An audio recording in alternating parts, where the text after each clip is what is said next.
that make people decide anything. And it's not what you think. There's a good book called Getting More by this Wharton professor, and he says something very interesting. So if you're trying, let's say you have an idea, you're an entrepreneur, you're going to be an entrepreneur, you got a new product you want to sell, you're the next Bill Gates, the next Mark Zuckerberg. Well, I always say, if a tree falls in the middle of the woods, you know that old cliche, if a tree falls in the middle of the woods, will anybody hear it? And I always say, who cares?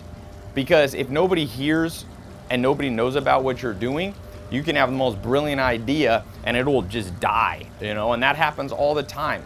A lot of the products that you see out there at the store or online aren't necessarily the best. Now, ideally, you can have a good quality product, a good quality service, and at the same time, be able to be good at marketing. And marketing, I don't even like the word marketing, it's really about persuasion. So there's these 25 biases. They're called the 25 cognitive biases. I'm gonna list out a few and how you can use them today to improve your marketing. And if you're not an entrepreneur, you can still use this. You can use this to make people like you more. And I don't mean that in like a cheesy way, but let's say you need to network and meet a certain person who has access to something you need, whether it's your boss, whether it's, you're in the entertainment industry, you need to meet new people. It's the same principle. So this Wharton professor Getting More, one of the interesting things he says is that 60% of what makes people decide anything, decide to listen to you. Let's just talk about, how to win friends and influence people. 60% is not what you think.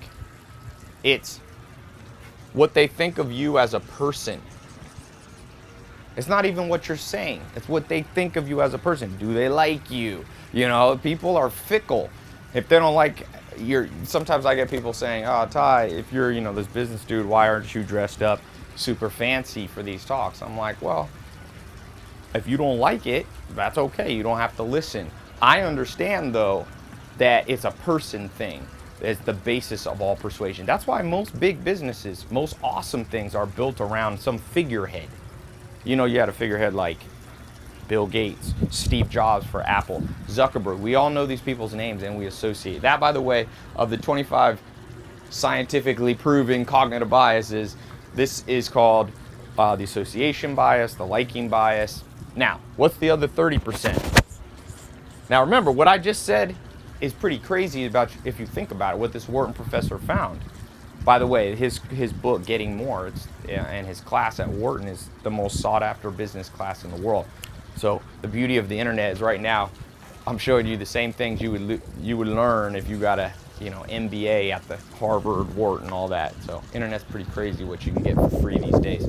I don't know if I'm gonna have time to do all 25, but let me give you some of these now. And for those of you who want more, I'll show you how you can, I'm gonna do a talk on all these. If you wanna find out really in depth how to do this, I keep these videos a little bit short so that people don't, I know you got a lot to do. So the other 30% of what makes marketing and persuasion work, what makes you be able to influence people, win friends, the other 30% is the process you use. So like the order that you present things. This is the strategy part. And notice this, and I'm rounding the numbers, it's more like 57% or whatever. I'm just making it easy. 10% is what? This is crazy. That means if you have an idea for the next, fitness pal, now the next fitness app, for the next supplement, for the next restaurant, hotel concept, for doing real estate deals, what you're selling is a minor part of what makes people decide. And this has implications. This is the stuff you don't learn in high school, and most parents, our parents didn't know to teach us because they didn't know this ourselves. You got to learn this stuff. You want to make $1 million, or maybe you don't care about money, you want to change the world, you want to solve injustice, crime, poverty, homelessness, abuse. It all comes to your ability to persuade. And so if you're going in, see, most people do this completely opposite. They focus on the what they're selling. In fact, today a guy was texting me who wants me to invest in his app, and he's like, "Hey Ty, here's what my app's about, bum, bum, bum, bum, bum." But you know what? He hasn't sold me yet, because I'm an investor. People ask what I do. I'm an investor. He hasn't sold me yet on him as a person. He's got to do a better job. It's not just two of them. They got to do a better job showing me, if they want millions of bucks, they want me to invest money like that. I have to believe in them as a person. This is how our brain is set up. There's a professor I just interviewed named Joseph Ledoux, professor at NYU, and he talks about how we have these parts of our brain that are very primitive.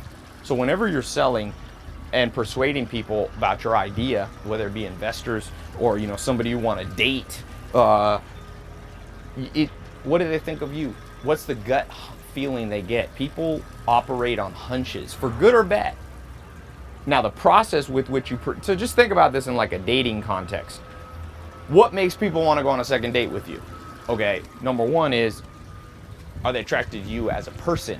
Number two is, how do you do the date? Like if your first date, you propose to them, you get down on one knee, they're gonna be scared off because you seem desperate, right? So the process with which you go through the dating, seduction, persuasion, whatever words you want to use.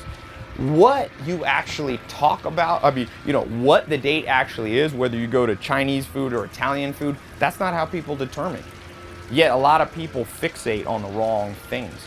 Fixate on you as a person, the perception. There's a good book by Heidi Halverson, and it talks about how basically how we perceive ourselves is only about 30% correlated, I think I have that right, with how other people see us. Meaning most of us are going through life with a blur. We're like seeing ourselves as whatever, this amazing person.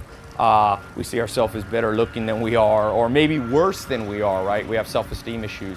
You really have to be able to pinpoint and control, not in a manipulative way, but you have to be able to control the perception of the person that you're talking to. My neighbor decided to blow leaves while I'm talking. Anyway, so a couple other things. So these are the different biases. The main thing to take away, people are not that logical. And you may have heard this before, but I'm telling you, this has mind-blowing implications because you got to put it into practice. That's why, for guys, I always say, Ryan Gosling in these movies, he did this movie called Only God Forgives, and it's such a Ryan Gosling movie. He doesn't even talk in the movie the first like 5 or 10 minutes. But women are still attracted to him because it's the person and the process. It's not about what he's saying. And so when you bring this back around to, let's say you want to build $1 million company, same principle. What do people's instinctual gut feeling? And by the way, that's why Apple has now become the largest company in the world and surpassed Microsoft. People have iPhones much more than they are in Apple products because now Apple's not a person, but I mean legally in the United States a corporation is a person, but it's an entity, and people like Apple. Steve Jobs was the king of making Apple cool, making it like it was kind of this anti-technology yet still technological. Like Microsoft was like hardcore corporate, and Apple pulled off this coup business-wise. They're now worth $700 billion valuation. I think it's the largest valuation in history of humans because Steve Jobs understood this. Now, what they're selling is still a good product. So that's why I said you don't want to be good at marketing and sell a crappy product. Like Charlie Munger says, you can't polish a turd. So if you have something horrible and you just want to make $1 million, I hope you won't listen to this. Now, I've just given you one of the angles. There's 25 more. I'm not going to get, how long have we been going here for? Oh. 10 minutes. Yeah, so I'll go a few more minutes. So, but I am going to do a free talk, an online talk. I've been doing this series of online talks. They fill up quick, and I'm not just saying that, literally do. I crashed the servers the last 3 times I did it. So you should see a link below here. Click the link if you want to hear the full talk. And I'm going to talk on the full 25 techniques to master $1 million persuasion. So the other thing is, click the link. It's free. You just put in you just register, and it'll hold your spot. If you wait too long, I'm telling you, it fills up. Last time we had to not let a whole bunch of people on. So click the link. It's either above or below, wherever. Now, another one of these, okay? And I'm not going to flip the page because it's very windy today. So I'm going to put a little number 2 here. The story. So if you study philosophy, real high level philosophy, there's all these concepts, whether they be cosmological, whether it be epistemology, all these different kind of fancy words. Well, ontology is one of them, And I'm gonna break it down in layman's terms. All humans are like their brains are like a movie theater, and they are projecting a movie, and it's their perceptions of life. So here's one mistake you can make, and I've made this mistake. If you want to lose a lot of money real quick, I didn't understand this. I lost $28 million over a few years in lost revenue from not understanding what I'm about to tell you. And what it is that to move people and actually convince them is very difficult. In fact, most people that agree with you, when you think you're good at persuading, they already agreed with you before. You know, sometimes I get too big of a head and I get cocky and think I'm good at marketing, but what's really happening in large part for all of us is that you're finding the people who already kind of agree with you. And so if your idea is that you're gonna make such a good marketing angle that all the people that hate, you know, imagine if Steve Jobs goes, everybody who hates cell phones, I'm gonna market my iPhone to them. Forget it. You must market to the story that's already in people's head, especially if you want to get the low-hanging fruit and make money relatively quickly. Now, there is a time when there's a book written about this called Crossing the Chasm, where you'll cross over and you'll be able to reach what's called the pragmatists, the conservatives. You do that later. At the beginning, to make your first $1 million company, you want to find the people that the story, the movie that's already playing on the screen of their brain is already aligned with what you do. And then all you have to do is show them how it's aligned.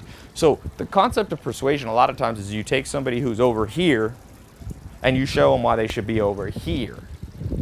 But what you want to do is take the person that's already here and doesn't realize you're right next to them. So you use a little persuasion to be like, hey man, we're already right